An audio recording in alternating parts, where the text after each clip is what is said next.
Comissão de Constituição e Justiça do Senado aprovou 2 novas possibilidades de intervenção federal nos estados, quando o governador estiver envolvido com práticas ilegais ou quando a maioria dos membros do legislativo local estiver sujeito à perda de mandato.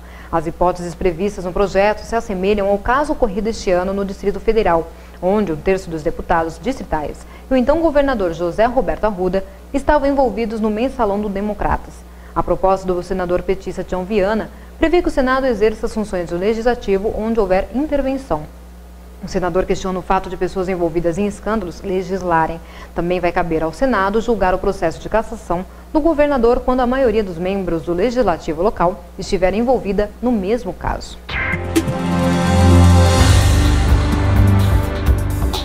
A inadimplência do consumidor avançou 1,8% em outubro em relação a setembro, segundo o levantamento da Serasa Experian. De acordo com a instituição, o aumento de endividamento e o comprometimento da renda com compras foram itens que sustentaram a elevação da dívida. Na comparação do acumulado dos 10 primeiros meses do ano, 2010 tem 3,3% de inadimplência a mais do que no mesmo período, de janeiro a outubro de 2009. As dívidas não bancárias, como cartões de crédito, financiamentos, lojas e prestadora de serviços, foram as maiores responsáveis pela alta no indicador de inadimplência do consumidor, crescendo 3%. Em relação às dívidas bancárias, houve queda de 1,2% no índice.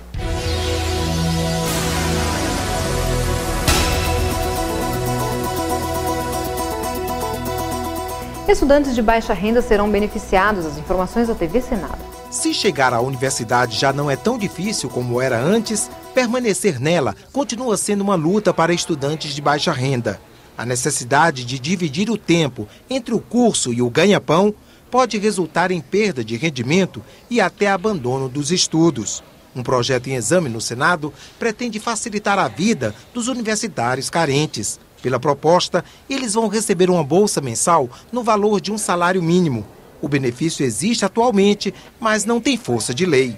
Estudantes de famílias pobres que vêm para a universidade hoje já podem contar com a Bolsa Permanência, um dinheiro que ajuda a pagar as despesas da vida acadêmica.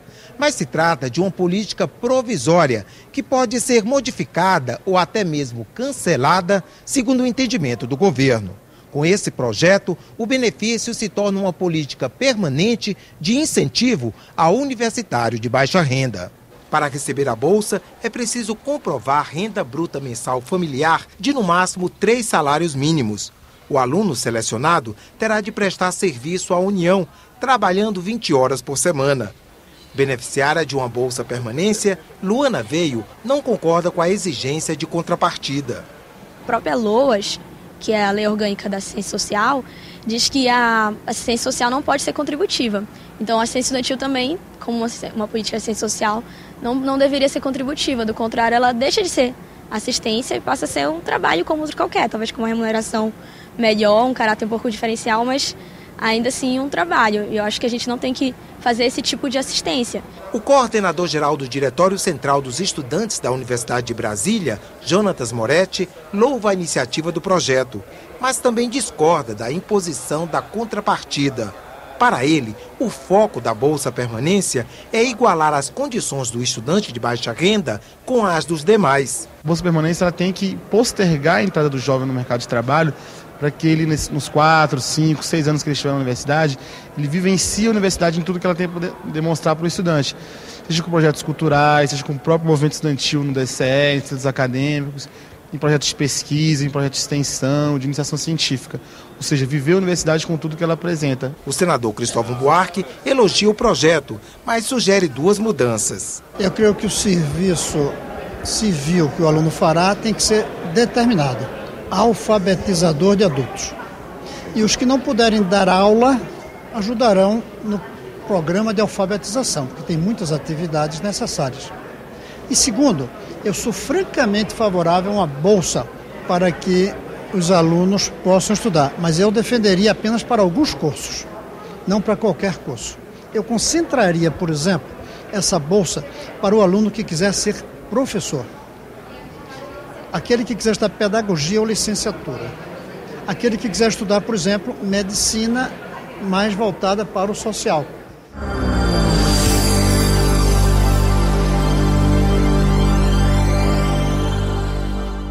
O Os radares da cidade de São Paulo devem começar no final do mês a multar os veículos que não passaram pela inspeção veicular ambiental. São 177 equipamentos que têm o sistema de leitura automática de placas e que poderão fiscalizar a regra, de modo semelhante como acontece com o rodízio. O valor da multa é de R$ 550. A data exata para início das autuações depende de uma portaria conjunta das Secretarias do Verde e Meio Ambiente, dos Transportes e regulamentando a fiscalização. A inspeção veicular ambiental é obrigatória para todos os veículos registrados na cidade de São Paulo. Os proprietários devem agendar a inspeção no site controlar.com.br. É necessário pagar uma taxa de R$ 56,44, que, ao contrário dos anos anteriores, não será devolvida pela Prefeitura após a aprovação do veículo. A Prefeitura de São José dos Campos oferece uma série de cursos gratuitos de capacitação voltados ao turismo. O objetivo é melhorar o atendimento aos turistas na cidade e também capacitar o maior número de pessoas, visando oferecer oportunidades de trabalho no setor. As inscrições podem ser feitas entre os dias 17 e 19 de novembro, no Centro de Informações Turísticas, no Espaço Mário Covas, das 8h30 da manhã às 4h30 da tarde. Os interessados precisam apresentar documentos pessoais e um comprovante de residência. Os cursos são abertos a todos os interessados, moradores do município, com mais de 16 anos. As aulas são presenciais por meio de videoaulas, com acompanhamento de um monitor. Os alunos com assiduidade vão receber certificado do Ministério do Turismo. Mais informações pelo telefone 3921-7543.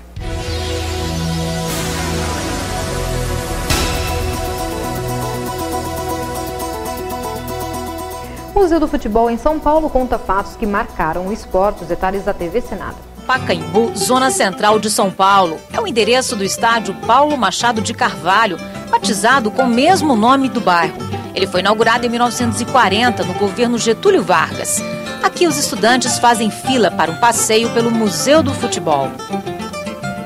São 2 andares e 15 salas temáticas. O hall de entrada é a grande área que reúne símbolos de uma paixão, o futebol. Na sala Pé na Bola, imagens que se repetem em qualquer canto deste país. No espaço dos Anjos Barrocos, projeções enaltecem apenas 50 deuses da bola. Podia ser muito mais.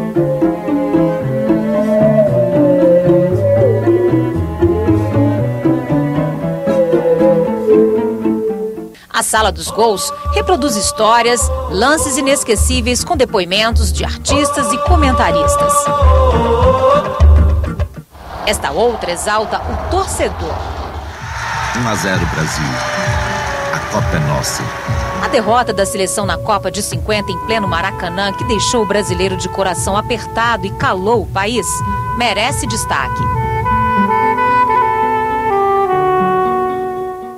A saga do futebol do século XIX aos anos 30 é narrada com mais de 400 fotos na Sala das Origens. Este é Charles Miller, o inglês pioneiro do esporte. Este é Filó, o primeiro jogador brasileiro campeão do mundo em 1934, mas era da seleção italiana. O futebol nasceu como esporte de elite e as roupas de época revelam isso. Veja o estilo do primeiro goleiro da seleção. E o primeiro craque brasileiro era filho de alemão e mãe brasileira lavadeira, que usava gel no cabelo para disfarçar a cor negra. Aqui o torcedor revive a história de todas as Copas. Painéis de imagens com os fatos históricos e culturais de cada época ajudam a entender a relação deste esporte tão popular com a nossa vida e até com a política.